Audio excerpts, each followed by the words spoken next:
Perkenalkan, nama saya Muhammad Kadek Yusuf. NIM saya 15240292. Di sini saya akan menjelaskan tentang pengaruh CR, DAR, DER, dan ROA pada perusahaan Astra International Tbk tahun 2006 sampai 2024. Perkenalkan, nama saya Rafi Fadur Rahman, NIM saya 15240526. Nama saya Muhammad Hois dengan NIM 15240570. Di sini saya akan menjelaskan tentang pendahuluan PT Astra International Tbk. Dunia bisnis di Indonesia lagi melaju kencang. Biar tetap kompetitif, perusahaan harus dikelola makin profesional dengan tujuan jelas. Tumbuh berkelanjutan supaya setiap rupiah yang ditanam benar-benar bekerja. Cara cepat cek sehat atau tidak. Laporan keuangan ibarat cek kesehatan bisnis yang memotret operasi dan posisi keuangan pada suatu waktu, sekaligus menunjukkan apa yang sudah berhasil dan apa yang masih perlu dibenahi. Video ini akan menyorot PT Astra International Tbk sepanjang 2022 sampai 2024 lewat 4 mata sederhana. Yang pertama, likuiditas, cukup kas untuk kewajiban dekat. Yang kedua, solvabilitas, struktur utang aman. Yang ketiga, aktivitas, yaitu aset diputar efektif. Yang keempat, profitabilitas, bisnis benar-benar menghasilkan. Kenapa Astra? Karena ini kelompok usaha besar yang terdiversifikasi dari otomotif, jasa, keuangan sampai alat berat, dan bermain di pasar yang super kompetitif. Dengan membaca tren tahun ke tahun, kita ingin memberi gambaran ringkas namun berguna sebagai bahan pertimbangan manajemen, kreditur, dan investor di level strategi. Oke, selanjutnya rumusan masalah. Agar pembahasan di video ini tajam dan mudah diikuti, kita fokus pada hubungan antara 4 rasio keuangan dan kinerja Astra International sepanjang 2006 sampai 2024. CR merefleksikan kemampuan perusahaan, kewajiban jangka pendek. DER menunjukkan perbandingan utang terhadap modal sendiri. DAR menggambarkan porsi aset yang dibiayai utang. Sementara ROA mengukur seberapa efisien seluruh aset dipakai untuk menghasilkan laba. Pertanyaannya, 1. Jika CR, DER, dan DAR dilihat bersama-sama, apakah ketiganya berpengaruh signifikan terhadap ROA Astra pada periode 2006 sampai 2024? 2. Secara parsial, apakah CR saja berdampak signifikan pada ROA? 3. Masih secara parsial, apakah DER memiliki pengaruh signifikan terhadap ROA? Dan terakhir, apakah DAR secara parsial berpengaruh signifikan terhadap ROA? Singkatnya, kita ingin tahu apakah kesehatan, likuiditas, dan struktur pendanaan, baik digabung maupun satu persatu, benar-benar menjelaskan naik turunnya efisiensi Astra dalam menghasilkan laba dari asetnya. Selanjutnya, tujuan penelitian. Penelitian ini menargetkan 4 hal yang simpel, tapi penting. Pertama, menilai apakah CR, DER, DAR secara bersama-sama berpengaruh signifikan terhadap ROA Astra International sepanjang 2006 sampai 2024. Kedua, menguji apakah CR saja berdampak signifikan pada ROA. Ketiga, mengecek pengaruh parsial DER terhadap ROA. Keempat, menguji apakah DAR secara parsial berpengaruh signifikan pada ROA. Tujuan akhirnya adalah memberi gambaran seberapa jauh kesehatan kas jangka pendek CR dan struktur pendanaan DER DAR mampu menjelaskan efisiensi Astra menghasilkan laba dari asetnya ROA, sehingga temuan mudah dipakai sebagai bahan keputusan di level strategi. Selanjutnya, tinjauan pustaka. Analisis risk rasio adalah cara cepat membaca kesehatan perusahaan lewat hubungan antar komponen keuangan. Dengan membandingkan angka-angka utama dari laporan keuangan, kita bisa menangkap pola perubahan kinerja, sekaligus memetakan risiko dan peluang yang sedang dihadapi. CR melihat kemampuan perusahaan menutupi kewajiban jangka pendek dengan aset lancarnya. Sederhananya, seberapa siap kas dan aset lancar lain membayar tagihan yang segera jatuh tempo. CR yang cukup memberi bantalan likuiditas, terlalu rendah berisiko macet bayar. terlalu tinggi bisa menandakan aset menganggur. DER, membandingkan total utang dengan ekuitas, ukuran leverage yang menunjukkan seberapa besar perusahaan mengandalkan pinjaman dibanding dengan modal sendiri. DER tinggi bisa memperbesar potensi imbal hasil saat bisnis bagus, tapi juga menaikkan beban tetap dan beresiko ketika kondisi memburuk. DER rendah menandakan struktur pendanaan lebih konservatif. DER menunjukkan porsi aset yang dibiayai oleh utang, total utang dibanding total aset. Makin tinggi DER, makin besar ketergantungan pada pendanaan berbasis utang, yang perlu dijaga agar tidak menekan fleksibilitas dan ketahanan keuangan. ROA mengukur seberapa efisien perusahaan mengubah total aset menjadi laba, biasanya dihitung dari laba bersih dibagi total aset. ROA yang lebih tinggi berarti aset bekerja lebih produktif menghasilkan keuntungan. Dalam konteks video, 4 rasio ini membantu penonton memahami inti likuiditas untuk nafas pendek, struktur utang untuk daya tahan, dan efisiensi aset untuk kemampuan menghasilkan laba. Digabung keempatnya memberi gambaran utuh tentang kinerja dan ketangguhan perusahaan. Selanjutnya, metode penelitian. Penelitian ini memakai pendekatan kuantitatif. Kita mengolah angka untuk melihat apakah likuiditas CR dan struktur pendanaan DER berkaitan dengan efisiensi laba ROA. Datanya berasal dari laporan keuangan tahunan PT Astra International Tbk periode 2006 sampai 2024, neraca per posisi keuangan dan laba rugi. Langkahnya sederhana dan ramah video. Pertama, hitung rasio tiap tahun CR, aset lancar dibagi kewajiban lancar, DER sama dengan total utang dibagi ekuitas, DAR sama dengan total utang dibagi total aset, dan ROA sama dengan laba bersih dibagi total aset. Kedua susunan tren tahun ke tahun dalam tabel atau timeline supaya pergeserannya terlihat jelas. Ketiga, uji hubungan antara CR, DER, dan DAR terhadap ROA, baik bersama-sama maupun satu persatu.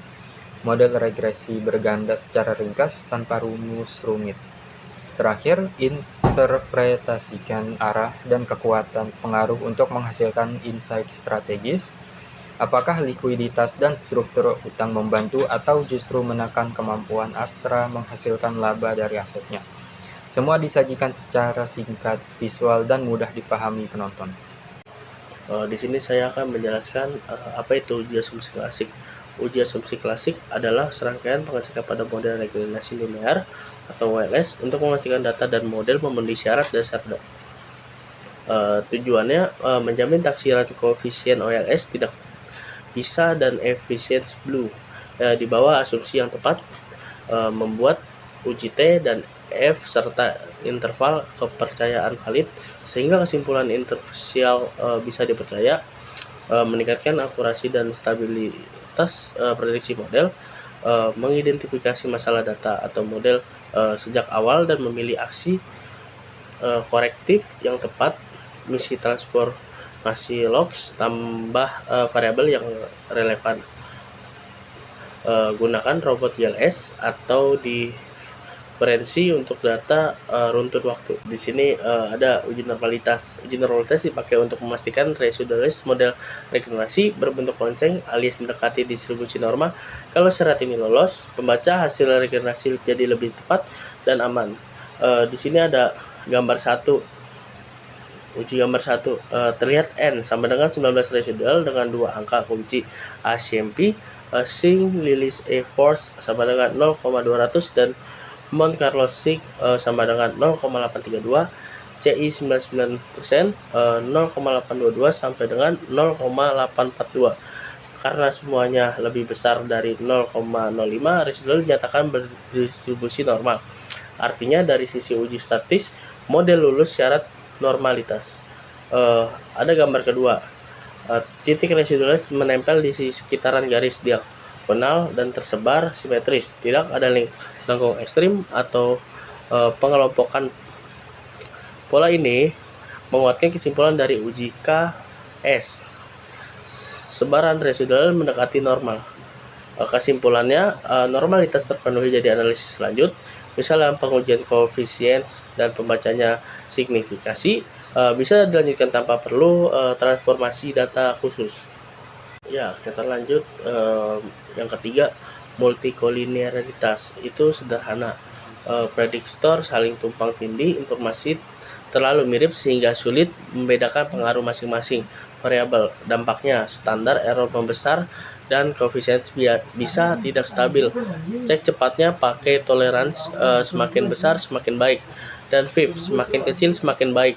Patokan praktis tolerans lebih besar dari 0,10 dan VIP lebih kecil dari 10 dianggap aman untuk lanjut analisis. Hasil gambar dari uji multikolinearitas, nilai tolerans CR 0,492, DER 0,915, DAR 0,470, semuanya lebih besar dari 0,10. Nilai VIP CR 2,031, DER 1,093, DAR 2,127, semuanya lebih kecil dari 10. Artinya tidak dapat gejala multikolinearitas antara prediktor. Catatan kecil, CR dan DAR punya VIP sekitar 2, menandakan ada toleransi ringan tapi masih jauh dari level yang mengganggu. Kesimpulannya, asumsi multikolinearitas terpenuhi, model regenerasi layak digunakan ke tahap berikutnya. Oke, kita lanjut yang keempat. Uji heteroskedastisitas dipakai untuk memastikan varians residual dalam model regenerasi tetap konstan di seluruh rentang nilai prediksi. Kalau variansnya berubah-ubah atau mengerucut atau melebar, hasil uji koefisien bisa tidak stabil. Berikut gambar hasil ujinya. Pada plot antara regression studentized residual atau vertikal dan horizontal, titik-titik menyebar acara di sekitar garis nol, tidak terlihat pola mengerucut, melebar, atau membentuk kurva tertentu. Sebaran juga tidak mengkelompok ekstrim di sisi tertentu. Kesimpulannya, pola acak tersebut menunjukkan varians residual konstan, tidak ada gejala heteroskedastisitas. Dengan demikian, asumsi homoskedastisitas terpenuhi dan model regenerasi aman dilanjutkan ke tahap interpretasi koefisien dan menguji signifikasi. Uji autoklarasi. Tujuan sederhananya memastikan residual antar tahun tidak saling berkaitan. Kalau residual menular ke periode berikutnya, hasil uji koefisien bisa menipu standar error jadi terlalu kecil. Berikut hasil uji dari autokorelasi. Angka kunci di sini adalah Durbin Matso atau DW sama dengan 0,794 dengan jumlah observasi sesuai data N sama dengan 19 dan 3 prediktor. Batas tabel kira-kira di DL sama dengan 0,967 dan DU sama dengan 1,685. Zona aman tanpa autokorelasi adalah DU lebih kecil sama dengan D, lebih kecil sama dengan 4, DU 1,685, S titik D titik 2,315 karena 0,794 lebih kecil dari DL. Residual menunjukkan autokorelasi positif, artinya asumsi independensi galat belum terpenuhi. Di sini saya akan membahas tentang uji hipotesis. Sebelum masuk ke hasilnya, maka saya akan membahas tentang pengertian dan tujuan uji hipotesis terlebih dahulu. Pengertian dari uji hipotesis itu sendiri adalah prosedur statistik untuk menilai apakah data sampel memberi bukti yang cukup benar menerima atau menolak sebuah klaim tentang populasi. Kita menetapkan HO atau hipotesis 0 dan H1 atau alternatif. Memilih tingkat signifikansi atau alpha, menghitung statistik uji atau p-value, lalu membuat keputusan, tolak atau gagal menolak H0. Intinya, uji hipotesis tidak membuktikan kebenaran mutlak, tapi mengangkat kuat lemahnya bukti dari data.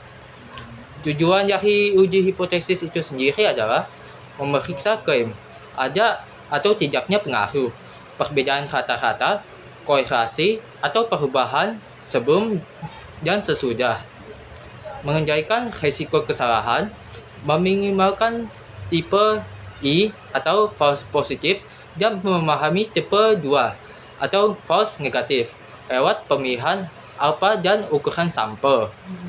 Mengenai signifikansi, statistik sering disertai efek size dan interval kepercayaan agar tahu apakah temuan juga bermakna secara praktis. Mendukung keputusan berbasis data, validasi kebijakan strategi, quality control, dan pemilihan model. Dalam regresi, menguji pengaruh parsial atau uji T per koefisien dan simultan atau uji V, F untuk seluruh prediktor guna menilai kelayakan model. Yang pertama itu ada persamaan regresi dengan tujuan merangkum hubungan CR, DR, dan DAR terhadap ROA dalam satu rumus sehingga arah dan besarnya pengaruh mudah dibaca. Di sini ada gambar hasil dari uji di SPSS-nya. Persamaan yang terbentuk itu adalah ROA sama dengan minus 19,839 plus 0,085 CR ditambah 0,000 DR ditambah 0,385 DAR. Artinya, saat variabel lain tetap, kenaikan CR satu satuan diperkirakan menaikkan ROA 0,085 satuan. DAR praktis tidak berdampak atau koefisien sama dengan 0. Dan kenaikan DAR satu satuan diperkirakan menaikkan ROA 0,385 satuan. Namun, dari kolom C, ketiganya belum signifikan pada alpha sama dengan 5%, CR sama dengan 0,108, DR sama dengan 0,944, DAR sama dengan 0,105 atau lebih besar dari 0,05.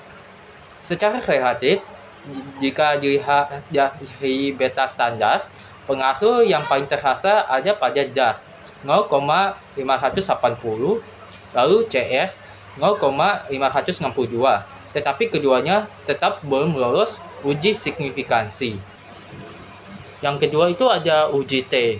Uji T itu dipakai untuk mengecek pengaruh parsial tiap prediktor terhadap ROA. Apakah masing-masing variabel benar-benar punya suara ketika variabel lain ditahan konstan. Di sini ada gambar hasil uji T pada SPSS. Dengan taraf signifikansi alpha sama dengan 0,05 dan T tabel sama dengan 0,753 atau DF sama dengan 14. Tabel koefisien memberi dua acuan utama, T hitung dan sig atau P value. CR ke ROA itu T sama dengan 1,712. Sig sama dengan 0,108 itu tidak signifikan atau T lebih kecil dari T tabel dan P lebih besar dari 0,05. Arah koefisien positif B sama dengan 0,085 tapi belum cukup bukti statistik.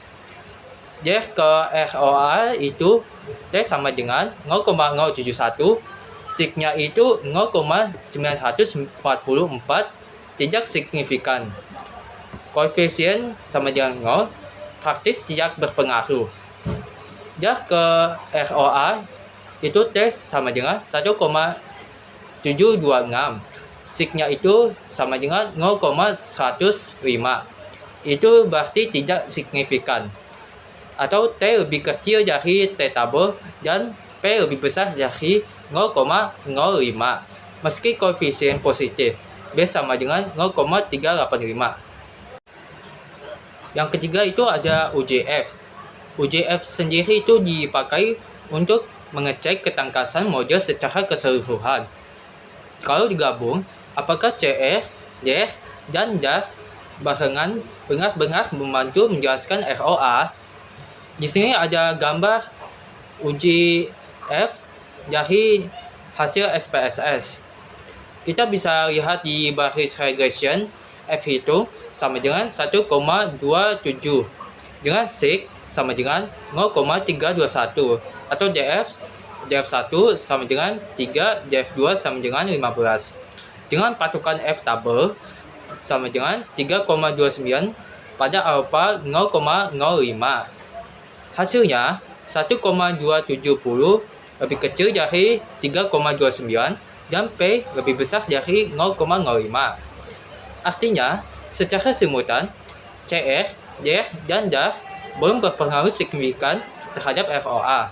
Dalam format hipotesis penelitian, H4 ditolak model belum signifikan pada tingkat kepercayaan 95%. Lalu yang keempat itu ada koefisien determinan. Koefisien determinan itu sendiri digunakan untuk menguji seberapa jauh model kita mampu menjelaskan naik turunnya ROA. Koefisien determinan menggunakan angka R2 dan juga adjusted R2 yang sudah mengoreksi jumlah prediktor dan ukuran sampel. Di sini ada gambar terlihat hasil uji koefisien determinan di SPSS. Terlihat S sama dengan 0,450, R2 sama dengan 0,202, dan adjusted R2 sama dengan 0,043. Artinya, setelah koreksi, gabungan CR, DR, dan DAR baru menjelaskan kurang lebih 4,3% variasi ROA. Sekitar 95,7% sisanya dipengaruhi faktor lain di luar model. Nilai STD, error of the estimate, sama dengan 0,37985, yang berarti rata-rata selisih prediksi ROA terhadap nilai aktual sekitar 2,381-an. Yang berarti daya menjelaskan model masih rendah dan selaras dengan hasil uji F yang tidak signifikan sebelumnya. Pembahasan penelitian. Berdasarkan nilai T yang kamu berikan, hasilnya bisa dirangkum sederhana untuk penonton. Pertama, CR berpengaruh signifikan terhadap ROA karena T hitung 2,14479 lebih besar T tabel 1,785. Artinya, likuiditas yang cukup membantu operasi tetap lancar. Utang jangka pendek aman, barang bergerak, aset bekerja lebih efisien. Catatannya, penumpukan kas atau aset lancar berlebih tetap harus dihindari karena bisa menurunkan produktivitas aset. Kedua, DER juga signifikan terhadap ROA. T hitung 2,14479, T tabel 1,862. Ini menunjukkan efek leverage. Utang yang dikelola dengan disiplin bisa memperbesar skala usaha dan mendorong aset menghasilkan laba lebih tinggi. Namun, beban bunga perlu dikontrol agar margin tidak tergerus. Kuncinya ada pada struktur modal yang optimal, bukan sekadar utang yang lebih banyak. Ketiga, DAR tidak signifikan terhadap ROA. T hitung 2,14479 kurang dari T tabel 2,791. Dalam konteks sektor properti, porsi utang terhadap total aset sering terkunci pada aset jangka panjang yang butuh waktu lama untuk menghasilkan arus kas. Karena itu, variasi ROA lebih mungkin dipengaruhi perputaran proyek, efisiensi biaya, dan pengelolaan arus kas, bukan semata besarnya proporsi utang di tingkat aset. Bagian terakhir, kesimpulan. Secara keseluruhan, likuiditas dan struktur modal yang tepat berperan, tetapi tidak semuanya berdampak langsung pada imbal hasil aset. CR terbukti positif dan signifikan terhadap ROA.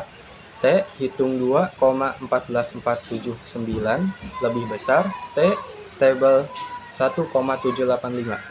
Artinya, likuiditas yang terjaga membantu operasi berjalan mulus sehingga aset bekerja lebih produktif, asal tidak menimbun kas berlebihan.